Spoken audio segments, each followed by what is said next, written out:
waiting for a judge's permission to depose President Trump and his personal attorney, Michael Cohen, under oath about that $130,000 hush payment made to the porn star days before the 2016 election. That attorney, Michael Avenatti, joins us now. Michael, great to have you here. Good morning. So a couple of weeks ago, you asked a judge to be able to depose the president and Michael Cohen, and the judge said that was premature, didn't give you permission. So now what's changed? We filed the motion, and the court found that we had filed it too early, basically denied it without prejudice, meaning we had the ability to refile it. We refiled it last night. It's going to be heard in the first week of May. But what's changed in those 2 weeks? I mean, why now is it not too early? Well, it's not too early now because the other side has filed what's called a motion to compel arbitration, which the court had found had to be filed first. I see.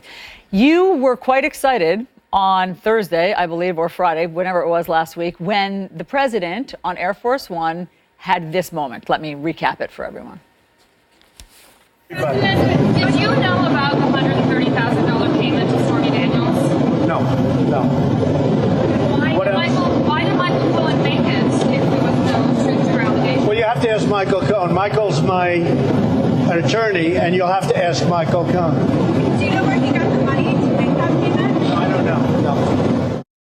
You called that Christmas and Hanukkah wrapped together a gift to you. He's saying that he doesn't know anything about it. Why is that such a gift? Well, this is what happens, Allison, when you have a client that's not disciplined. And there's certain contexts in which you cannot be disciplined. You don't want to be undisciplined in litigation. And this is what happens. The problem with what the president said on Air Force One is that he shot himself in the foot, and he also threw Michael Cohen under the bus at the same time, not to mix the metaphors. And here's why. Because you can't enforce an agreement that you didn't know anything about and were not a party to. So he effectively proved his case, or our case, on Air Force One. And secondly, wait a second. He's always said that he didn't know about the agreement, and so did Michael Cohen. And there he just said it again. Well, no, he's never said that before. That's the first time that the White House has said that he didn't know anything. Well, not exactly. I mean, there's been a lot of what I'll describe as White House speak on this issue. But now we have the president on video stating that he didn't know anything about the agreement. And the other reason why we were excited about this, that we're happy about it, is because it furthers our efforts to depose the president and Michael Cohen about what the president knew, when he knew it, and what he did about this $130,000 payment. Yes, but again, he has always said, or the White House has, or Michael Cohen, that he didn't know anything. So how does that change anything, that he once again reiterated he didn't know anything? Again, we have an admission from the president, a very damaging admission that is going to prove to be very problematic for him and Michael Cohen. Okay, you tweeted out this weekend, expect a major announcement in the coming days regarding our efforts to identify the thug who threatened Miss Clifford, Stormy Daniels, in Las Vegas in 2011 to leave Trump alone while making reference to her little girl. You can run, but you can't hide. Hashtag thug search, serious consequences, basta. So, care to tell us what your major announcement is in terms of searching for this person? So my client sat down with Lois Gibson. She's the foremost forensic artist in the world. She has the Guinness. She has a world record for the number of IDs. A composite sketch has been produced. We're going to be releasing that tomorrow, along with a significant reward, asking that the public come forward. We are very close to identifying this individual. You are. We are. You have a composite sketch, and you think you know who this person is. We are very close. We need some assistance from the public. We're going to offer a significant reward to get us over the goal line, and I'm confident that we're going to get there. And can you tell us if people will recognize this individual, since you have implied before that you think that Michael Cohen was behind it? Well, we certainly hope that people are going to recognize the individual and are going to come forward with information. Have you shared it with the police? I'm not going to answer that. Can you show us the composite picture right now? Not right now. So you're doing this tomorrow? Tomorrow.